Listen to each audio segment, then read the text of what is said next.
Hey, it's Chronologically Gaming, the only channel that's perpetually retro because we're playing every video game in order of release. We're nearing the end of September 1982, and we were last checking out Wildcatting, released on your TRS-80 color computer. Let's see what is next. Our next release takes us to the arcade to play the very bizarrely titled Wiping. I wouldn't have titled it that myself, but this one is first available in Japan and some parts of Europe. And if Wiping doesn't sound familiar, it's released later called Rugrats. Let's check it out. Starting with the advertisement flyer. Don't let the germs get away. Vacuum them and dump them in the trash. So it's teaching kids to clean up the trash. That's nice. This is by Nichibutsu. So Japan first, and then released in other parts of Europe as Wiping. For controls, we have a 4-way joystick, and we just have one button for spraying. And there's an example of the screenshot. No manual for this one, we're just going to go to the arcade and play. This is developed by Jorudan and published by Nichibutsu at sometime in September 1982. Oh man. Now if you think of all the other games that you could be playing right now in the arcade, would you really want to put your yen, since we're in Japan, in this machine and not the other ones out there? I mean, the name alone really doesn't inspire me to play it. Yeah, it's new to me too, Curtis. I've never heard of this one. Or the version that we saw that's going to be in North America called Rugrats. Haven't heard of any of them. So here's the attract mode. Wiping. Oh, it's very familiar to classic games. Look, we got Badon and Bilbola and Begimba. They're playing off the whole Pac-Man trope. All right, let's put a coin in. And pushing start.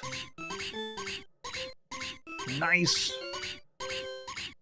Adorable. So we got a 4-way joystick. I can move around and clean up the floor. Look, we got a nice tiled linoleum floor that's shining underneath. This place is filthy, though. It feels almost like I'm playing a Commodore style variant at first because, you know, I'm supposed to clear everything away. Oh, and I have my attack. After I attack, I have to stun the enemy, and then after I stun them, then I can suck them up with the vacuum. So if you try to use just the vacuum, the enemies won't go away. You have to stun first. Am I getting points? Yeah, every single tile I clean up, I'm getting points for. This is like the OCD video gamer's dream. We can clean up the whole arcade now. If your arcade floor looks like this, please consult a physician. Can I flip around? Oh, I can. Okay, so you do have a quick movement, but you have to be fast on the trigger. It even shows you the hidden items there. We have a pipe. Oh, we gotta go for the pipe. Hidden somewhere underneath the dirt. Notice the AI doesn't come directly at me. It kind of wanders around a little bit, and then eventually there's beeline for me. So the AI is to be desired. There you go, suck him up, and then, oh, here we go. The last one's flashing. What's he gonna do? Oh, he's gonna go on the roll. Okay, so that apparently is a roll of carpet that you can hide in. Very interesting. So it has all the tropes of a really good arcade game. You know, it has the cute factor, it has the color, it has the music, non-stop music. And you notice here I have a little roll of... You can use that as the power-up. So cool. Yeah, this is not looking good here. Let's see if I can lure them in here. Oh, I cannot. I have to get them inside the roll. Can they follow me in? Oh, even if they don't follow me, it's still... so cool. Okay, so even if they don't follow me, it still works. But you have to be quick to stun them first and then suck them up. He does kind of look like that, Manly. All the way back here in September 1982. Imagine that. Well, I'm already out of lives. That was a quick ending. Let's go and put another quarter in. Or another yen, as it were, since we're playing this in Japan. So it is fun, it is charming. In a way, this feels more, not like I'm cleaning things up, this feels more like Dig Dug. It feels like a digging game. I mean, it's taking the same perspective. And notice that the enemies have to go around the dirt too.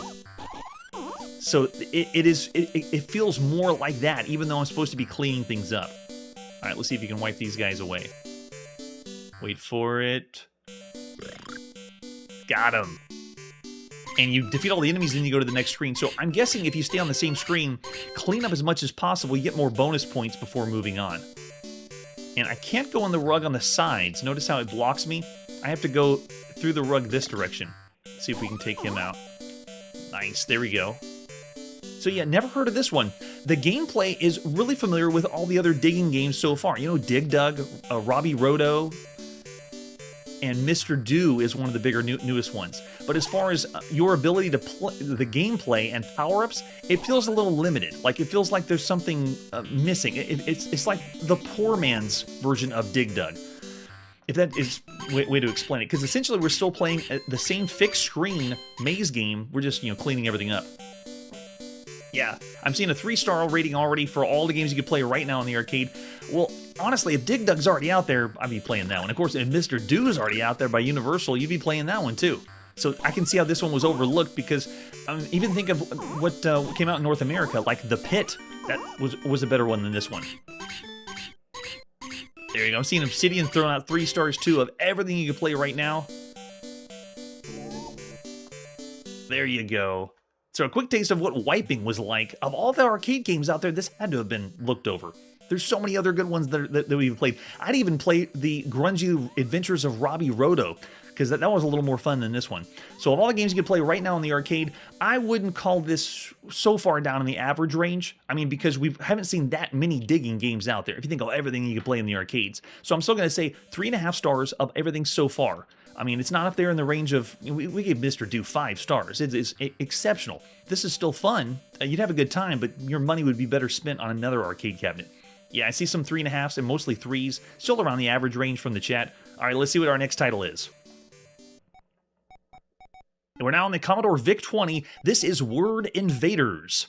Word Invaders is a title we're not going to play because it's meant for early childhood. If you look over on the far left side, this is a typing simulator. It's a typing tutor. It's all educational, but it has a flavor of Space Invaders where the letters are slowly coming down the screen and you got to type them in really fast. But if you see over on the gameplay, all it's doing is a typing. So how fast can you type them before they get to the ground? Quick as you can. So we're not going to play this one like we do with most early childhood games. I'm going to say of all the titles so far on a home computer, this is 1.5 stars. It is a bad title. I'm not going to say it's broken or around 1 star because it has a Space Invaders flavor, which is kind of cool. But essentially, it's just typing. It is an educational tool rather than a video game. It's bare bones just because it has invaders in the title. And that's right, Ubicore. Even educational games we showcase. Errol's already saying 2 stars for this one. Yeah, I know, right? All right, let's see what our next title is, but first, let's see what's on the tube. Nice beat.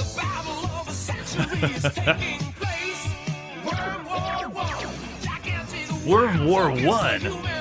Look at those graphics. Was this really on the television? Wow. One of the most expensive commercials you can have right now. Worms are everywhere. They're even showing gameplay footage along with all the cool 3D graphics. Whoa.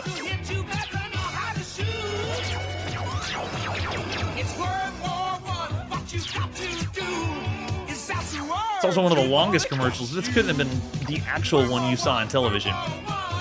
And it does look like that, Curtis. Worm War 1. Wow. Your Atari video game system. One of the new games of the century from 20th Century Fox. Cool. So there you go. The 20th Century Fox video game on your Atari VCS. This is Worm War 1.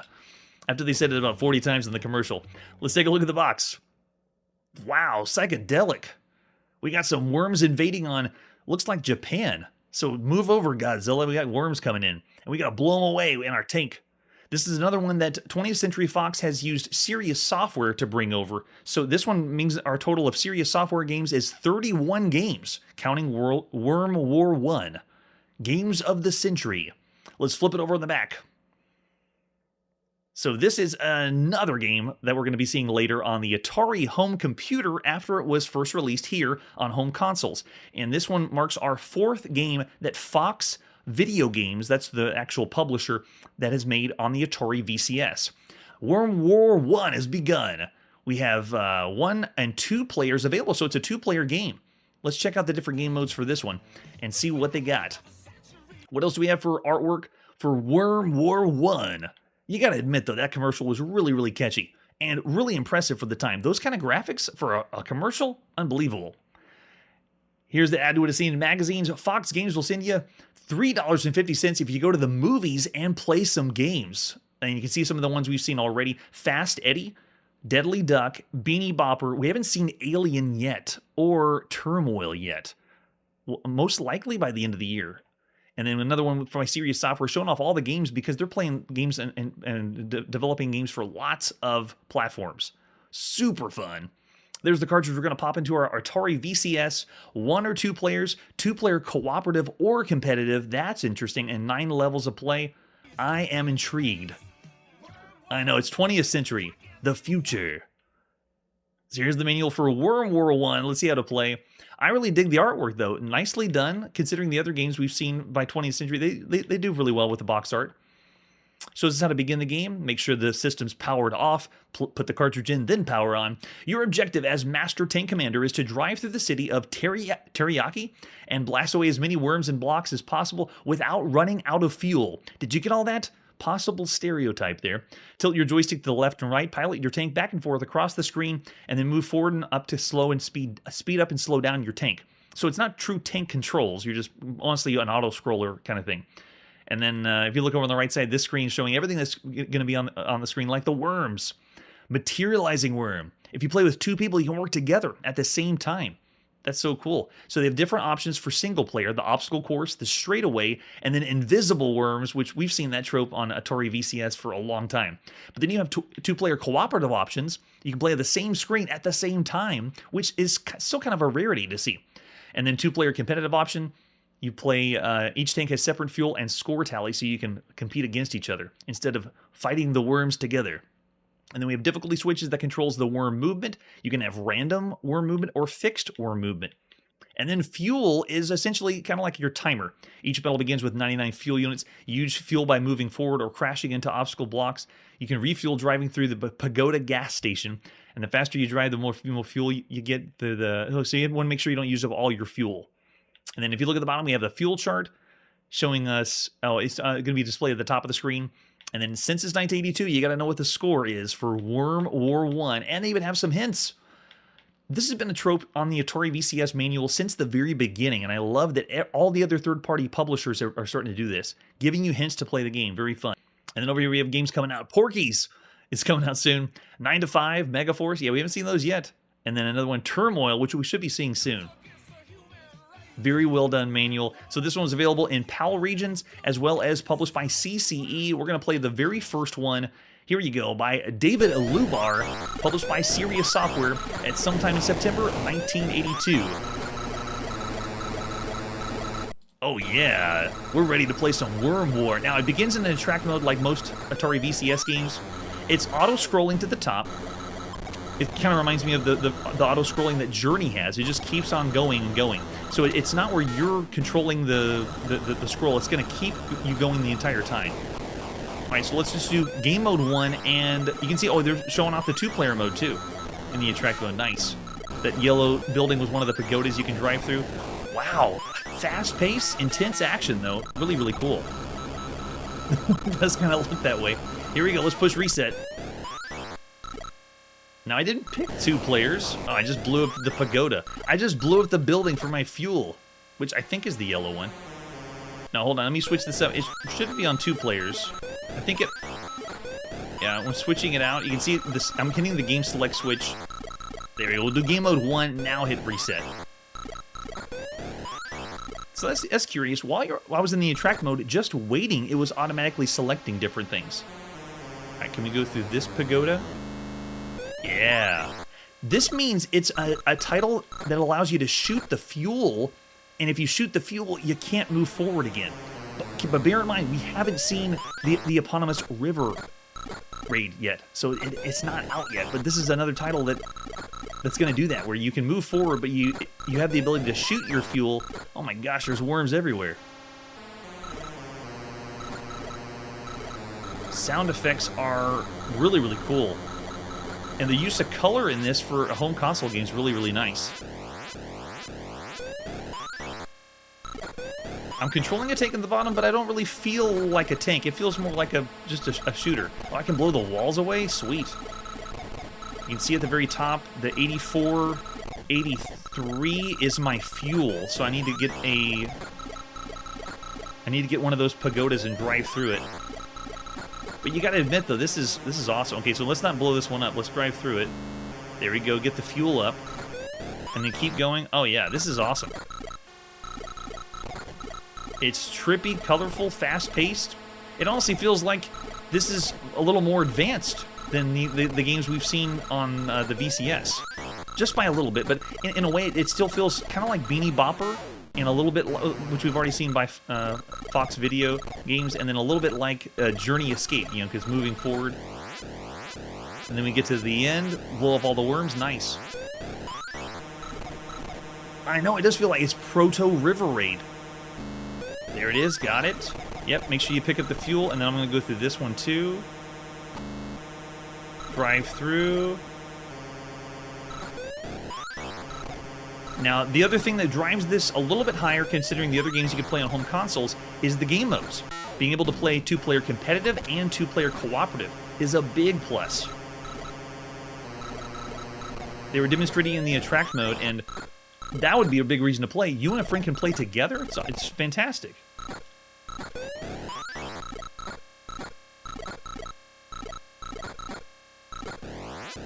There you go. I'm blazing through it. This is just one of the game modes, and there's a few others that you could be checking out playing as single player. And so the options also make it fun, but just the way this is programmed, this is excellent. The colors almost remind me of Neon, so it's like a true 80s console game. It's so cool. Yeah, the way they glitch in, I'm with you there, Chiptune. It's pretty cool. So, never heard of this one. Did not play this. And right now, after seeing all the games so far you can play on home consoles, this is top tier. This is a really, really good game. And I should bring that up more often on the show. When I play a game that I've played before, there's obviously a little bit of nostalgia involved, but there's most of the games we play on the show, I have no memory from playing as a kid, or nothing I'm bringing from the past. So this is one of those titles I've never heard of. Worm War 1, but by 20th Century Fox standards, I'm amazed. That's really, really fun. So think of the really top-tier arcade, not the arcade, the console games you could be playing right now. I mean, think Pitfall. That's like one of the top games you could be playing. And I'm not just speaking only for the Atari VCS, across the gamut of all consoles. Worm War 1 obviously isn't that level, but this is excellent. This is pretty good. Yeah, I'm seeing Errol throwing out 4.5 stars for co-op. Yeah, it's really, really good. Manly's also saying 4.5. Yeah, and the time that you would spend on this, trying to get high scores, being able to compete and work together for high scores is really nice. Also notice they have waves. When you complete a certain wave, then you move on to the next one. And that's just one of the game modes. There's more than that. Yeah, I'm actually going to say this is one of the best titles you could play right now on a home console. So I'm going to say 4.5 stars of everything right now. It's great. Yeah, I'm seeing even 4 stars out there from Chiptune and Les Nuits Sans Kim Wild. Oh, there we go. Even 4.25. Very nice. So cool. So, of a third-party publisher, the other one's Deadly Duck was but this one's pretty cool. All right, let's see what our next title is. It's time to go to the IBM PC and play XO Fighter. I am not familiar with this one either. This one only has a few screenshots for us to play, and what we're going to do is just pop in and see what XO Fighter is all about. This one's by Albert Savoya, published by Huygen Corporation at sometime in September 1982. So Albert Savoya, we've already seen 2 other games that he's done. Bitbat and Ramsack all have been on IBM or PC-DOS, MS-DOS, PC Booter. They're all in the same thing. All right, so XO Fighter. I'm expecting something like a TIE Fighter, maybe. The controls are just moving around with the cursor keys, and we have A to fire left and S to fire right. All right, so first of all, it's asking, do we want color? Yes, yes we do. Well, our skill level, let's go with intermediate. We're not going to go beginner. Let's do intermediate. Why not? Oh, we got some cool IBM PC sounds. Oh, I feel inertia. There's like gravity on my craft. So even though I'm using the cursor keys, there's no joystick here. I can only fire left and right, but the ship is doing... Oh, wait, it just went dark. The ship is doing like this very slow... It feels like there's some gravity they're applying to this. Very interesting. So of all the titles we've played so far, it reminds me of a few games, the way this is played, but it's not exact. It's like, it's almost computer space, like the original back in 1971 computer space. Oh, we can put our name in? Cool. Capital and lowercase, only here on the IBM PC. Well, not only, but You put the date in. Why are we going to put the date in? It's September 30th, 1982. Will that work? Oh, I guess it would. Cool. And return to start over. Okay, let's try a beginner mode because I think all it does is speed. So it's like, it's not quite computer space because you can only fire left and right, but it's also not quite Space War, but it has the gravity like that. Very, very strange way to, it's just very difficult to describe the game. It's also not quite Asteroids either because you can't shoot in every direction. You can only shoot left and right. You can see I'm moving a little slower now. I can move. Oh, let me hold the key down. Oh yeah, you do increase in speed. So that's the other thing that's interesting is when you push the cursor key, you move a little bit, but if you hold it down, it increases in speed. Look at that. Oh, it brought up the virtual keyboard. That's what happened. All right, so let's try this again. Going. Nice. 1, 2, 3. Oh, and they blow me away. So the control feels, it's interesting. It's a little strange because it's not giving you the same like detail you would have had in playing like an Asteroids variant. But it's just weird that it feels like other games, but it's not quite those other games. It's not quite Space War. It's not quite Asteroids, and it's not quite computer space. It's something else. All right, let's go for champion mode and see how fast this is. Are the ships going to be like flying by? Yes. Oh man, yeah. Champion mode is way too fast. Oh man, yeah. It's almost impossible to play.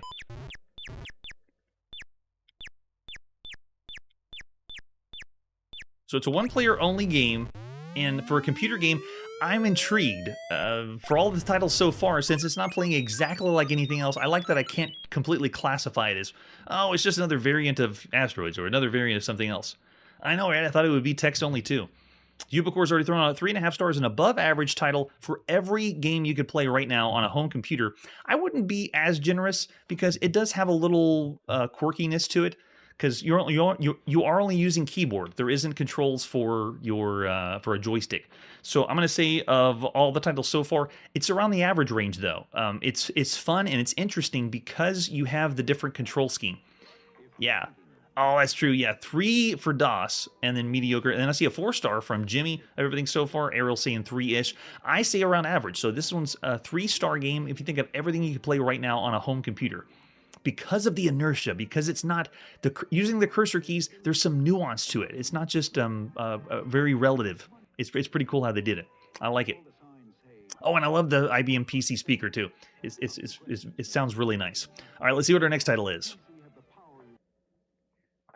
Let's play some Zargs on the Apple II. Another one I'm not familiar with. So many titles that are flying over the radar. Let's take a look at Zargs. This one is by InSoft. The only one we've seen by InSoft was a game called Spider Raid. And this is their second one. The front of the box looks fantastic. Sci-fi themed again, but you got to admit they're doing something original. I haven't seen ships look like that. Anyone in the chat or the comments want to tell me if that is reminiscent of another sci-fi theme I'm not familiar with. It doesn't look like Star Wars or Star Trek. Flip it over the back and it says, intelligence has learned the approach of several thousand mysterious bright objects from the region of the Crab Nebula. It's been concluded the Earth will soon be under full attack from alien spacecraft. Well, that sounds like every other sci-fi game we played.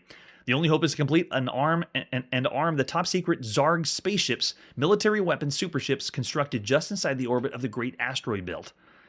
Designed to ward off extraterrestrial attacks, Zargs docking ports are now fully complete. You must install weapon systems consisting of 4 modified interstellar battleships, which dock to the Zargs space ports. So we're supposed to be constructing a giant ship. That's interesting. I don't know how they're going to pull that off. And it looks like this one is made by Grapforth, which is a programming language used to make 3D color animations and character set graphics. Cool. And there's our 5 1/4 floppy disk for Zargs. I'm already intrigued, and there's an example of the screenshot. We do have the inside sleeve, too, so besides the front of the box and the back of the box, inside our objective is launch the weapon ship and bring it safely into orbit through the launch window at the top of the screen. Gives us a few hints there because we get 5 lives. You'll lose points moving backwards, and orbit bonus begins 250 points. This is each level, so there's 4 levels for us to play. Level 1 is just bring it safely to the top of the screen. Level 2, pilot your ship, avoiding debris and getting to the right side of the screen. Level 3 is dock the ship. And then after you complete levels 1, 2, and 3, I think it's 4 times, then you go to level 4, where you can battle the aliens until they surrender. So essentially, we're getting the ship, we're getting several ships to dock. And once we have all the ships docked, then it goes to level 4.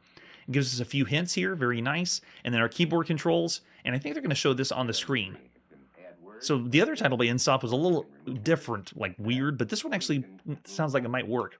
So this is by Paul Ludus and Mark McKee at sometime in September 1982. Let's check out Zargs. Zargs. Thinking of all the titles we've seen with the letter Z in the title. I don't think there's that many, but already the box sounds interesting. Okay, so this does not use any joystick control. It's keyboard only, so you got to do A and Z, left and right cursor keys, and then you can just jump directly to what level you want. What is this, a beta, or is this a real game? We can use space to shoot for level 2, and okay, rotate is for level... Oh, interesting. So space is going to be shoot, and speed is for level 3. Okay, I see. So you can use different keys for whatever level you're on. All right, here we go. We're starting off at the beginning. So I can move just up, and I just got to get to the top of the screen. Oh my gosh, I don't believe this. So I can move up, down, left, and right. Oh, and explode myself. Let's try it again. I'm playing Frogger in space, everyone. We've already seen a sci-fi-like theme, but this one is the most sci-fi Frogger theme we've ever seen. It's getting a ship to the top of the screen. There you go, we did it. We played Frogger in space, and this one is... Okay, we got the shooting element because it's level 2, but now I got to make my way over to the right side of the screen, and it's Frogger in space, but now it's tilted on the side, so it's both directions Frogger. How about that? So cool. And then here's level 3. Level 3, you're just supposed to dock with the ship, so let's make an easy dock this time. That one looks pretty good. Very cool. All right, and then it goes back to level 1 because you got to get all the pieces to connect to the ship before it can transform. This is awesome. So I'm already a big fan of Frogger, and this is totally Frogger in space. Just get to the top of the screen. It's awesome. All right, make our way over to the right now, and we can blow things up if we need to. Made it fairly well, really nice. All right, so here we go. We're going to try to dock again. So now I got to figure out... Let's rotate. Whoa, stop. Stop rotating.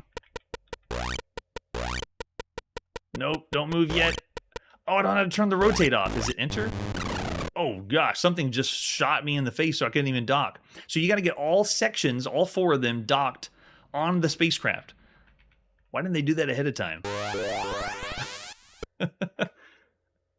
That's correct, Manly. Hopefully someone's figured that out by now. But I do like the multiple game modes. It is a throwback to Gorf, you know, trying different things out. All right, let's see how do we get our ship to stop rotating. It just kept going in circles, so I'm not familiar with what to do next. Here we go, heading down now. Oh, and I'm getting fired on, so I have to be more careful. All right, let's try it now. Rotate.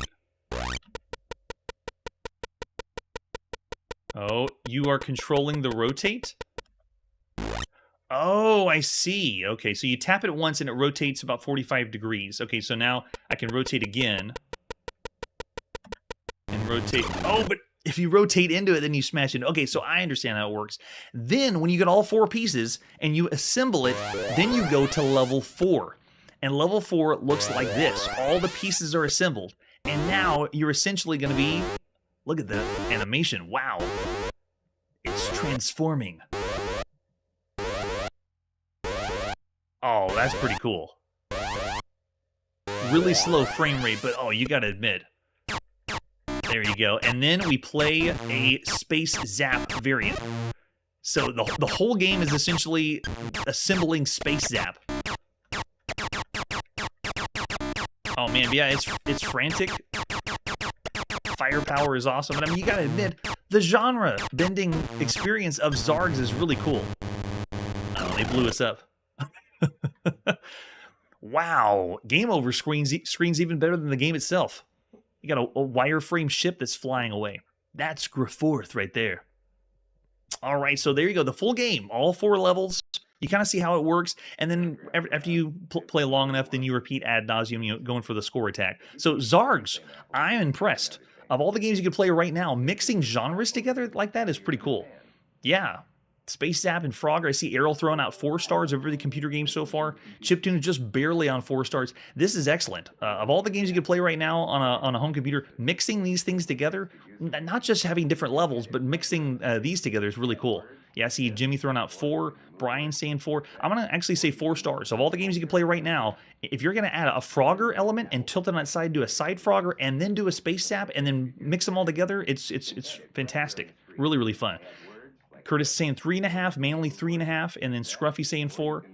Yeah, I hope Dig Cabot approves, at least for that one, right? That's really fun. And cool that we found that one. All right, it's time to put the video game playing on pause, aside for all that wiping that's going on in the background. Next time on Chronologically Gaming, we are playing the final game of September 1982 on all available platforms. But be warned, it's for the real diehards seeking the ultimate challenge in interactive fiction. That's it for today, and like I always say, where we're going, we only need our keen intellect.